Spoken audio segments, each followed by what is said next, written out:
Good day mga katambay, at petsa ngayon is January 24, 2025 sa oras na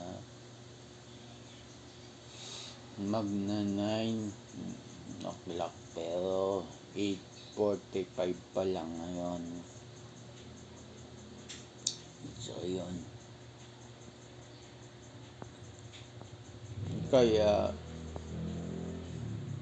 yun, medyo napatanghali ng gising. Actually, gising na ako ng alas 5. Natulog na lang uli ko.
So yun, mamaya na lang ulit. Yun mga katambay. So yun, pinost ko muna kasi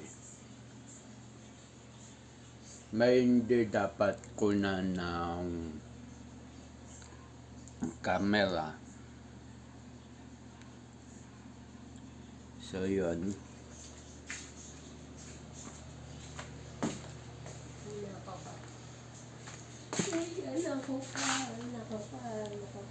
hindi ka makukunan kahit na.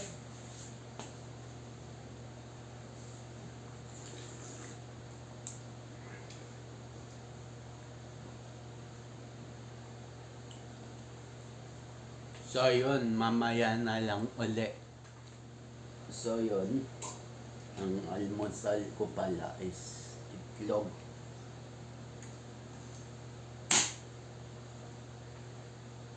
Ikat mo yan. Unan.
Nakapit na ako ng buwan.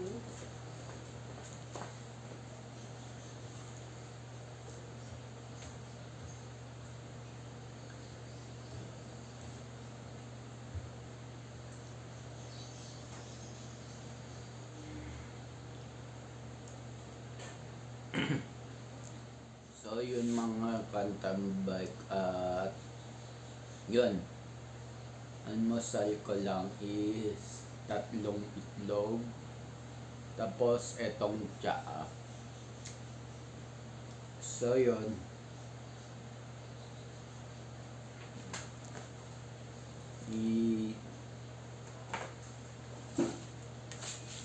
Tapon ko lang tong mga pinagbalatan.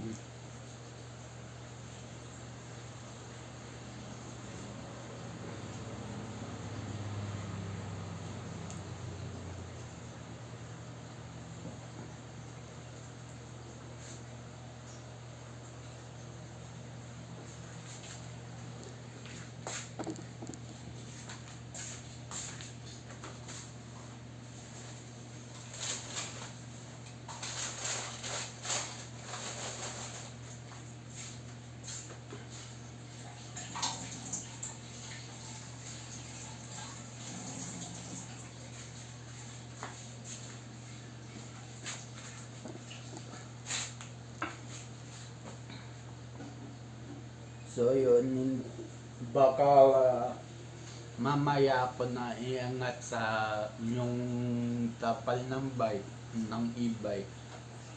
Kasi medyo nahihilo ako. Yan. Kaya pala kaninang umaga, kaya hindi ako dumiretso ng bangon. Masakit ulo ko. Tapos hanggang kanina pagbangon ko ng 8:45. So yun.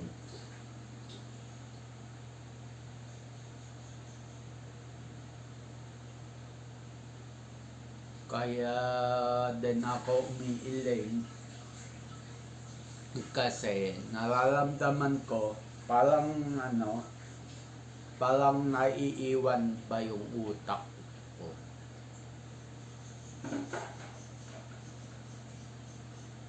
Ganon yung hilo ko. Ganon sakit ng ulo ko pagka lumilingon ako sa kaliwa kanan. Parang naiiwan siya, parang naka-steady lang siya.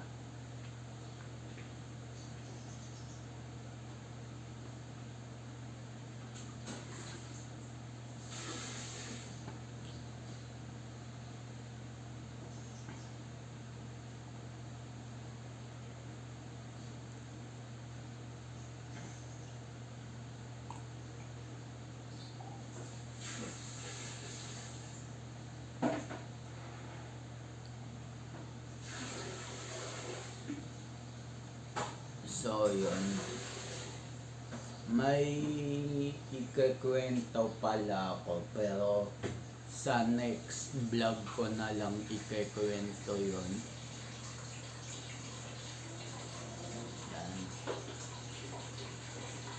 Yan. Subukan ko mag-angat ngayon ng kapalan e-bike. Kung kakayanin. Kasi nga sobra hilo ko, sobra sakit ng ulo ko.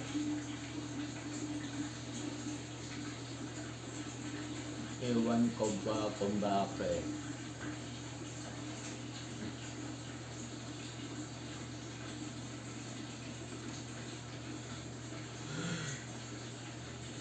So yun, hindi ko mawari kung bakit.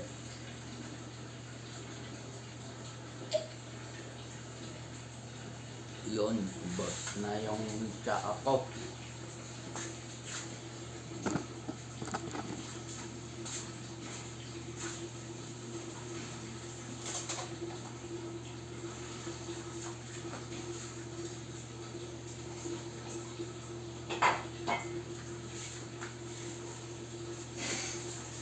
So yun, puno na yung basura pala.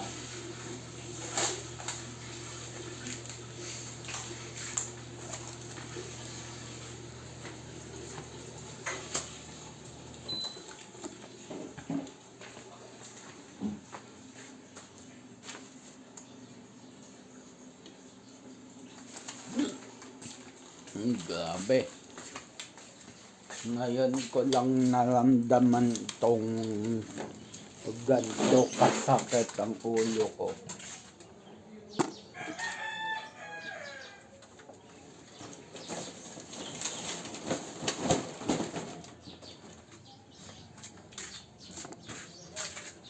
So yun. Mga katambay at kahit medyo masakit ulo ko, mag-aangat pa rin ako ng trapal.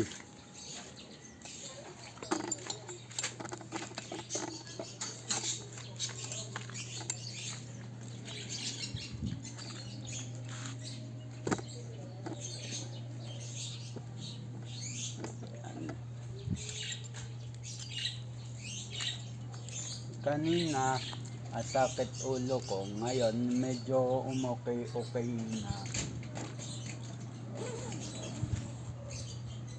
Siguro sa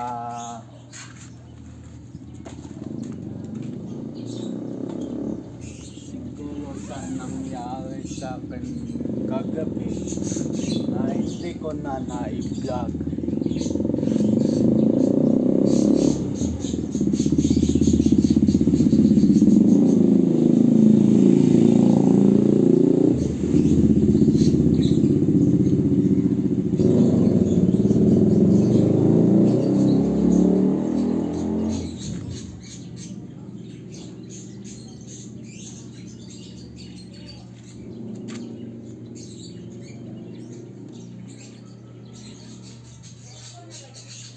Yung damit ko pala, kaya nakikita yung paulit-ulit kahapon sa dalawang vlog ko, January 23 ay bagong linggo ko nun. Pero ngayon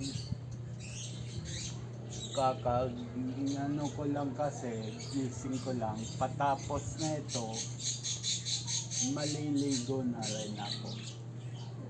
Ang sa kasi,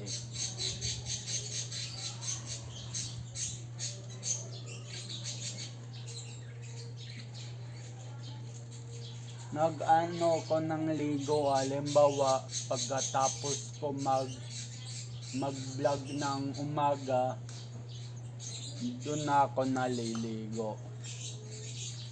So yun, paliwanag ko lang.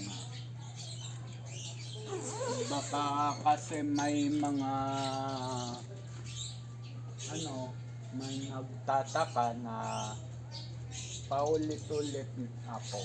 So kahapon sa dalawang vlog ko, ang January 23 ay bagong ligo pa lang ako noon. Ngayon, 24, after neto, doon pa lang uli ko maliligo. So yun, ganun lang. Hindi naman automatic kada araw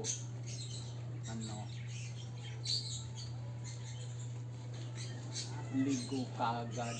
Tapos halimbawa madaling araw,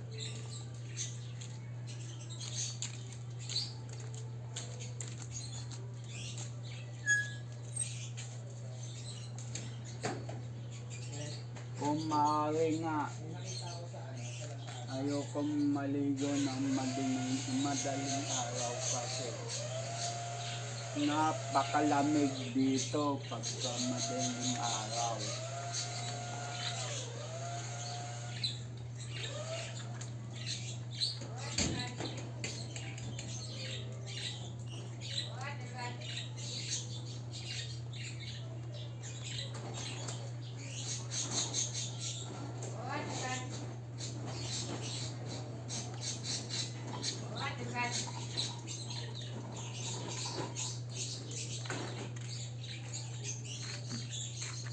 Pero araw-araw ako naliligo. Hindi nyo lang na papansin. Pansin nyo, 2 araw. Ito damit ko. Ngayon pangatlong araw. Pagtapos na itong video na to, ligo uli ko. So yun.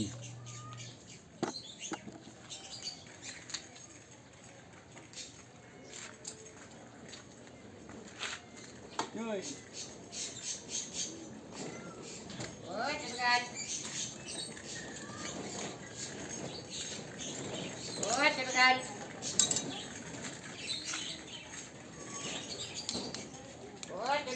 Ah, Mamaya ginagawa sa to. ginatang mais. Mag-hi ka naman sa vlog ko. Hi po. Ito siya, si JL. May namalengke lang. At masarap ano yan. Merienda yan. Bakit ka na?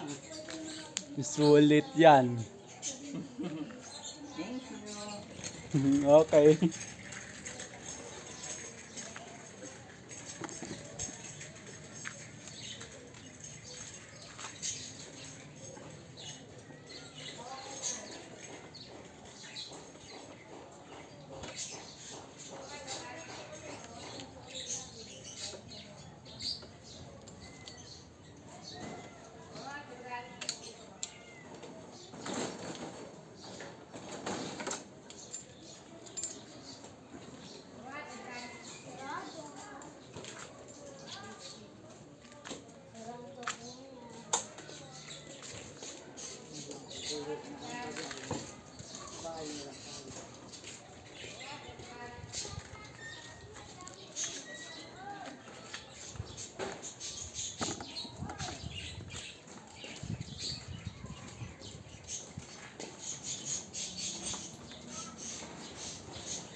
Binenta rin ng babae. Nung naiwan sa kanya na Good morning pa.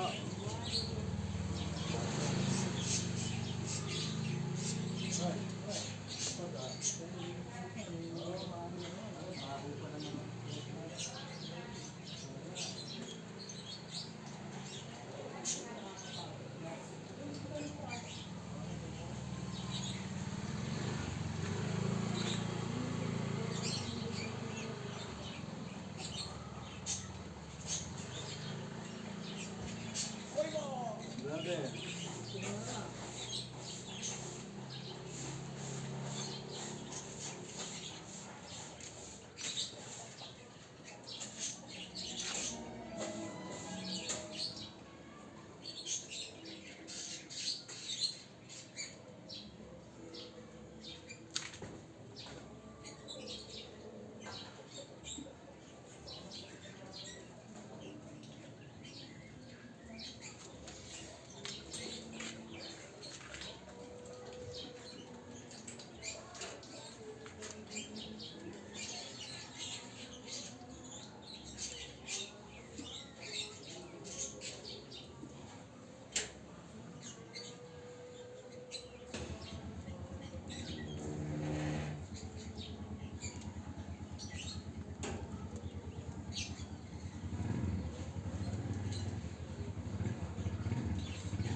right, likod na lang mga katambay.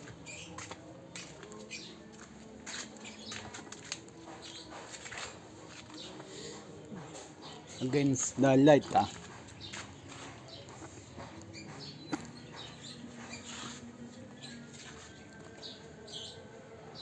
So, medyo maaraw na ngayon.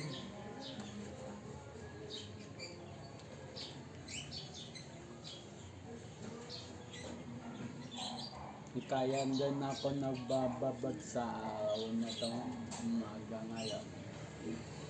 Yung protina ba?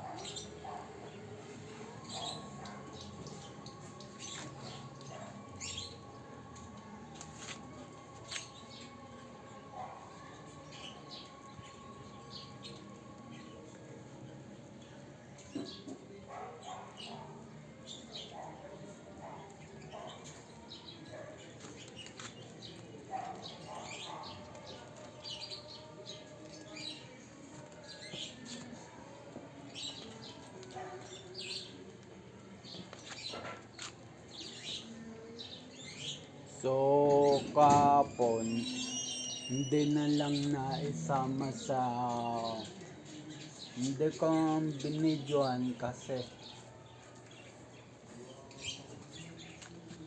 So, kapon, hindi ko na lang binidyohan. Yun pala, okay na to. And then, i-check ko na lang yung voltage ng baterya later. Pero, may i-share ako sa inyo. So, yun.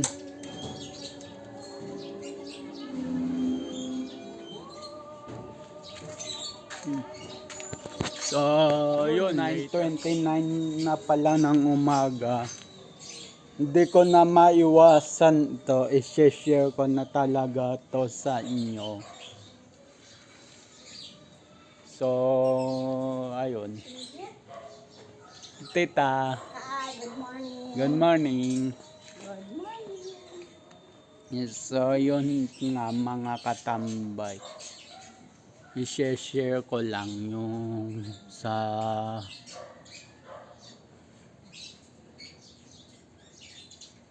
saan ba to?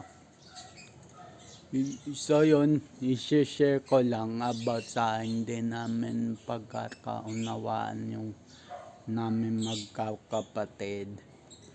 So, siguro normal lang yon sa isang pamilya yung meron di pagkakaunawaan. Pero deep inside na aayos naman din.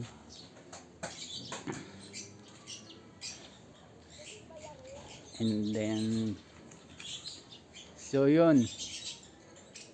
Kung sa amin ng utol ko, ako, okay na sa akin yun.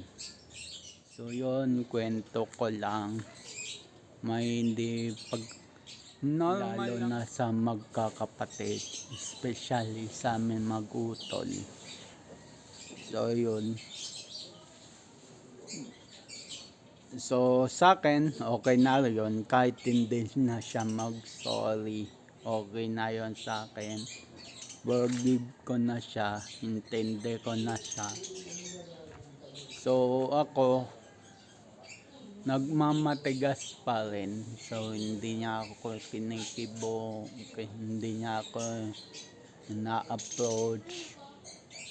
So wala na ako magagawa dun. Wala na ako magagawa talaga dun. So tatanggapin ko na lang.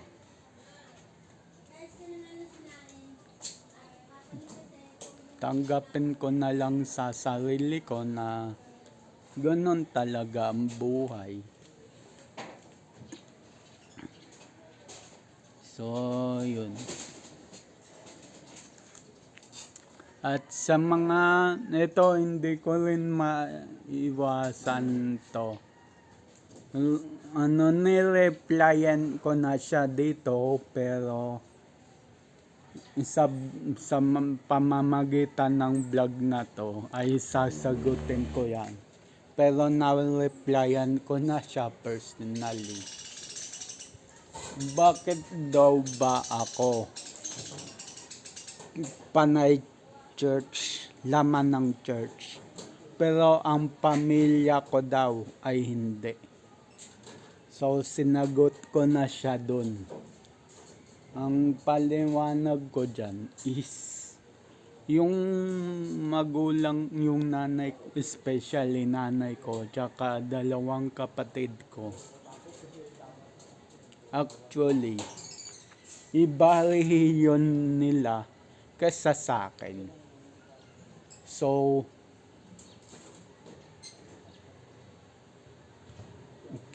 Katoliko kasi sila, ako, born again, Christian. So, originally, Catholic din ako. Pero, nagpa-convert lang ako sa kadahilanan na hindi ko nasasabihin kung bakit.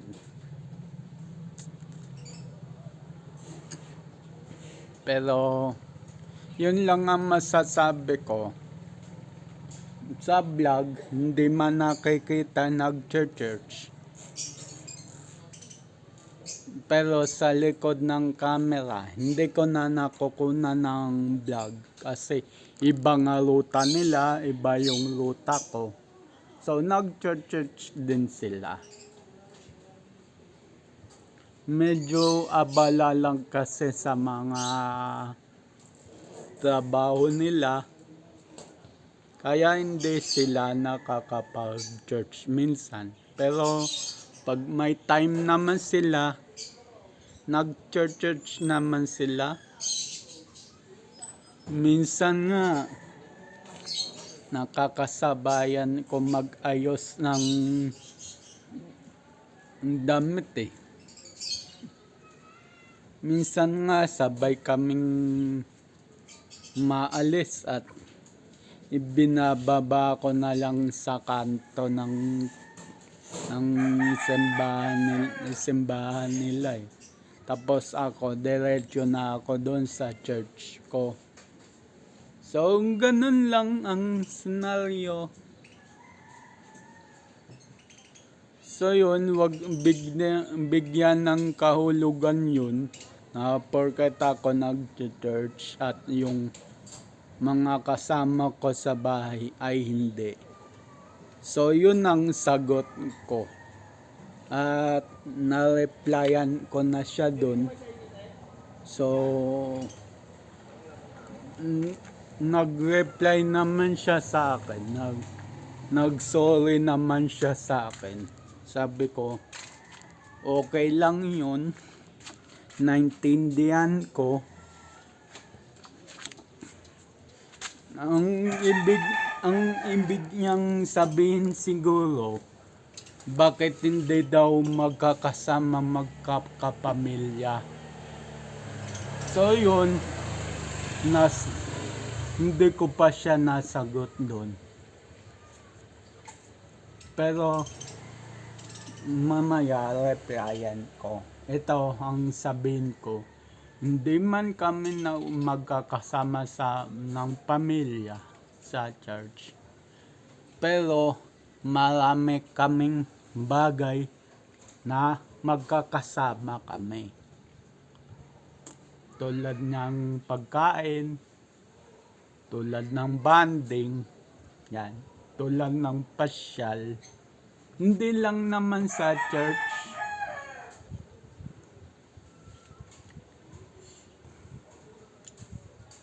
O siguro, oo, hindi nyo nakikita sa vlog na magkakasama kami sa church. Pero isa lang ang pinaglilingkuran namin. Iba-iba lang ng sektor, iba-iba lang ang paniniwala. Pero isa lang ang sinasamba namin.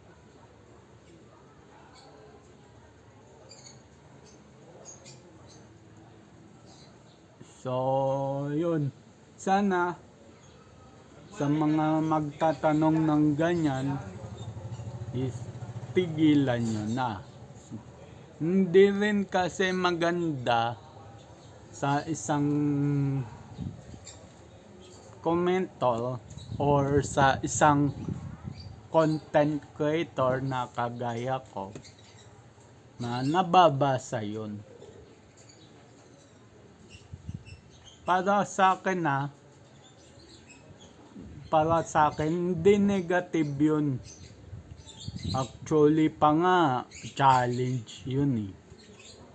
Pero ewan ko sa ibang content creator kung anong mararamdaman nila pagka ganun yung sinabi sa kanila.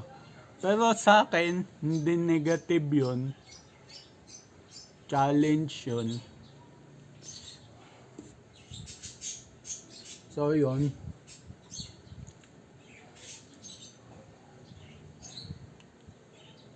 So yun ma'am. Yun lang ang paliwanag ko sa mga taong makikitid ang utak. Na panay comment lang, hindi nag-iisip ng maigi. Yun lang ang comment ko sa kanila.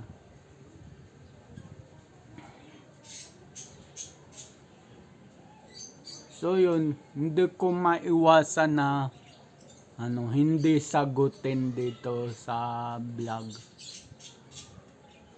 Kaya na isipan kong sagutin na dito sa vlog. Yun.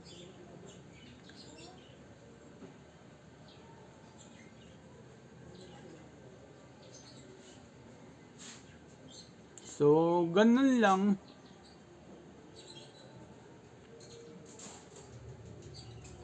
So, hindi ko na i-share sa inyo kung bakit ako lumipat from Catholic to Christian Born Again Church.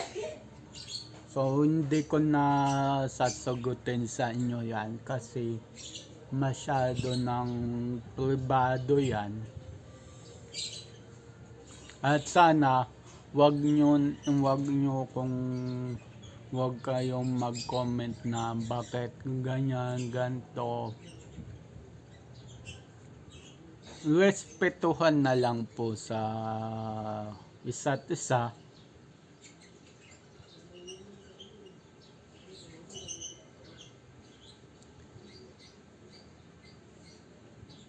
So, yun.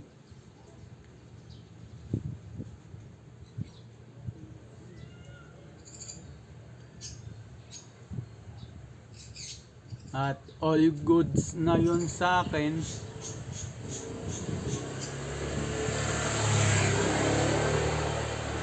Nag-sorry sa akin yung comment na yun. Pero sabi ko, okay lang yun, naintindihan kita.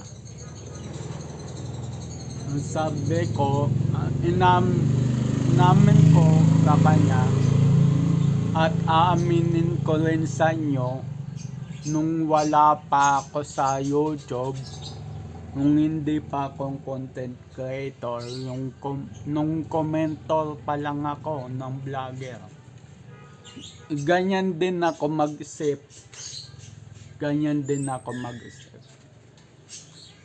Pero lahat yun, binago ko. Lahat yun, tinanggal ko. Naging positive ako sa buhay.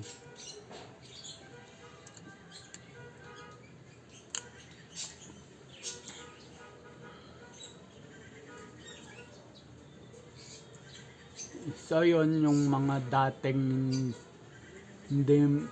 wala pa ako sa vlog noon na puro ko kalukuhan.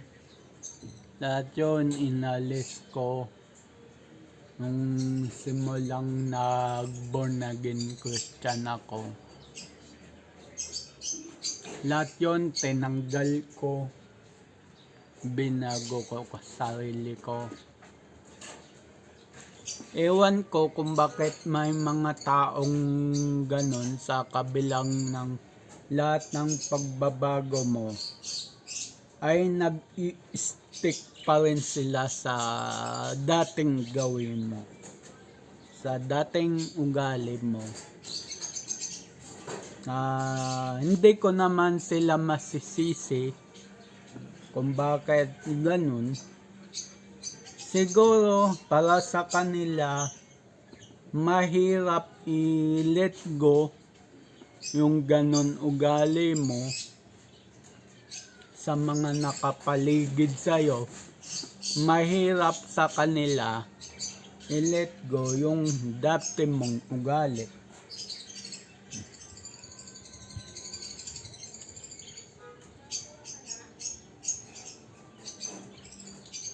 So, yun ang masasabi ko lang, ang comment ko lang sa mga ganong tao.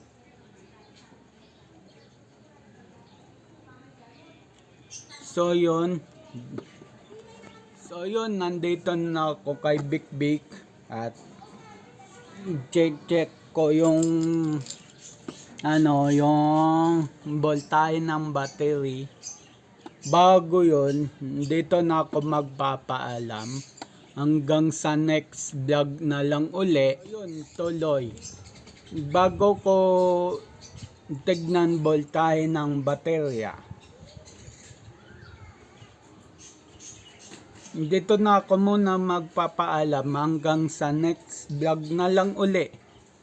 Keep safe everyone. God bless. And then, bye-bye.